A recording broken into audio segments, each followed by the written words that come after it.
Magandang araw sa ating lahat. Sa dokumentaryong ito, tatalakayin natin ang kasaysayan at pag-unlad ng wika sa Pilipinas.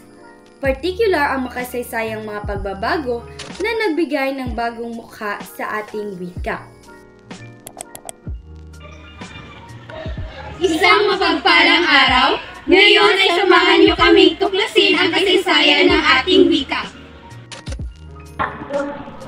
1934, Kumbensyong Konstitusyonal. Ito ay binubuo ng mga delegado mula sa iba't ibang party ng Pilipinas. Dito, pinag-usapan ng mabuti kung anong wika ang itatag bilang wikang pambansa.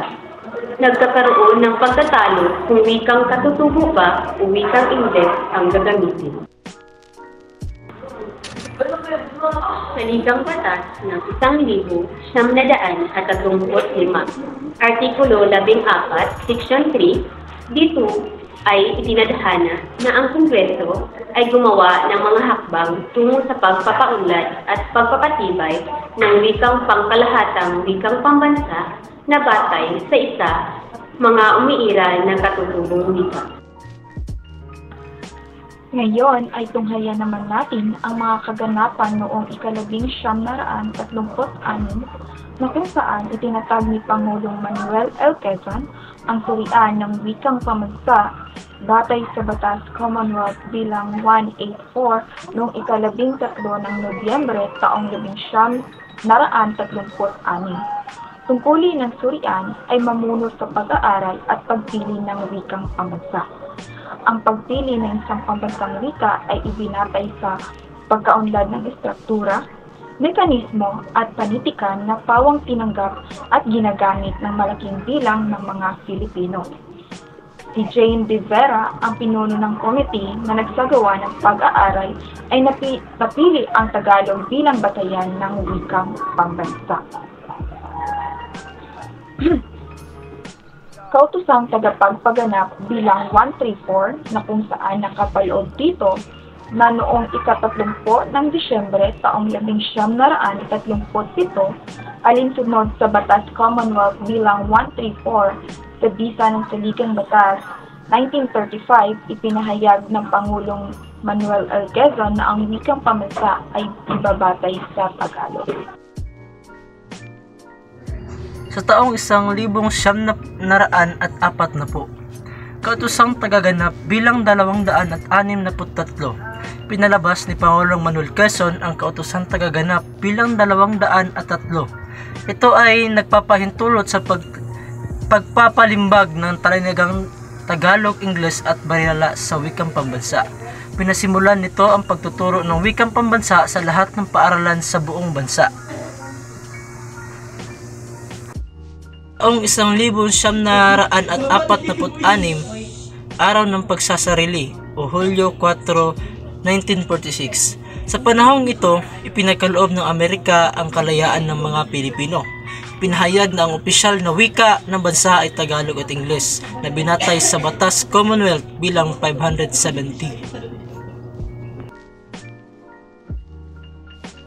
Ngayon ay dadako na tayo sa ika-1954 o 1954. So, linggo ng wikang pambansa, Marso 26, 1954. Noong Marso, binago ni Pangulong Ramon Magsaysay ang proklamasyon ni Pangulong Osmeña sa pamamagitan ng proklamasyon bilang ika-12 na ipinapahayag niya ang linggo ng wikang pambansa sa panahon na isapul nila sa 29 ng Marso hanggang ika-4 ng Abril bawat taon. So naging March 29 hanggang sa April 4, o pagdiriwang o binabasin nila ito sa surian ng wikang pambansa ang proklamasyon sa kaarawan ni Francisco Balagtas. So makalipas ang isang taon, 1955, linggo ng wikang pambansa, Setyembre 23, 1955. Makaraan ang 9 na taon, ang ika-7 presidente ng Pilipinas na si Ramon Magsaysay ay nilagdaan niya ang proklamasyon 186 upang ilipat ang linggo ng wika mula sa ika-13 hanggang sa ika-19 ng Agosto bilang paggunita sa kaarawan ni Manuel L. Quezon. At alam nyo ba na si Manuel L. Quezon ay ang ama ng wikang pambansa?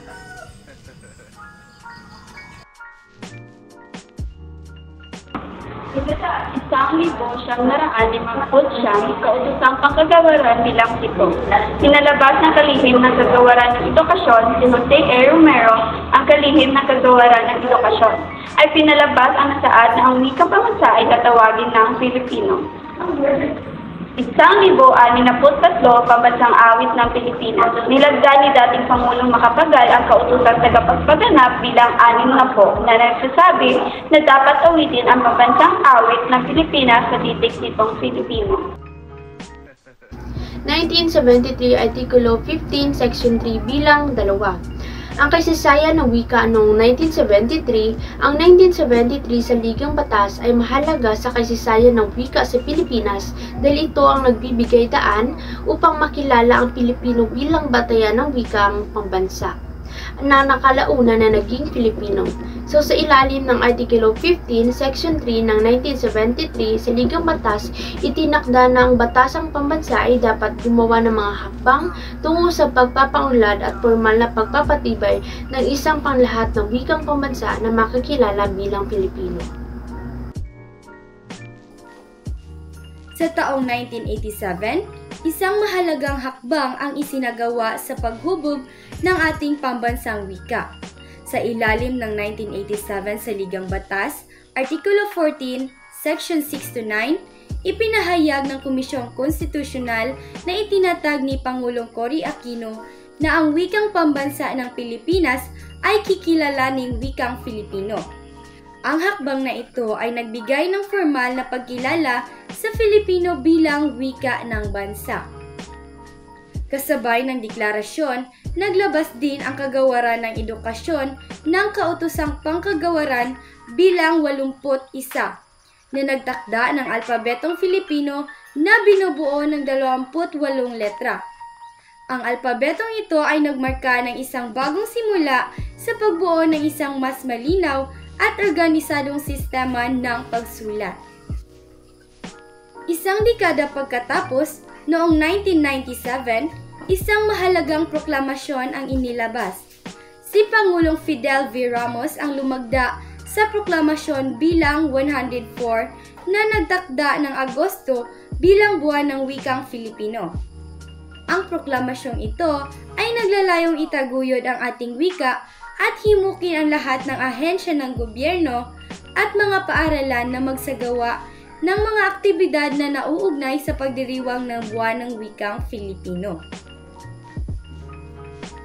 Ang mga hakbang na ito ay naglalayong mas mapalaganap ang kaalaman at pagpapahalaga sa wikang Filipino hindi lamang sa loob ng bansa kundi pati na rin sa pandaigdigang entablado. Sa pamamagitan ng mga deklarasyon at proklamasyon, patuloy nating pinapalakas ang ating identidad at pagkakaisa bilang isang bansa. Maraming salamat sa pagsama sa amin sa paglalakbay na ito sa kasaysayan ng wika sa Pilipinas. Huwag kalimutan na mag-subscribe para sa higit pang mga dokumentaryo. Hanggang sa muli! Maraming salamat sa binigay niyong panahon. Muli, magandang araw sa inyong lahat.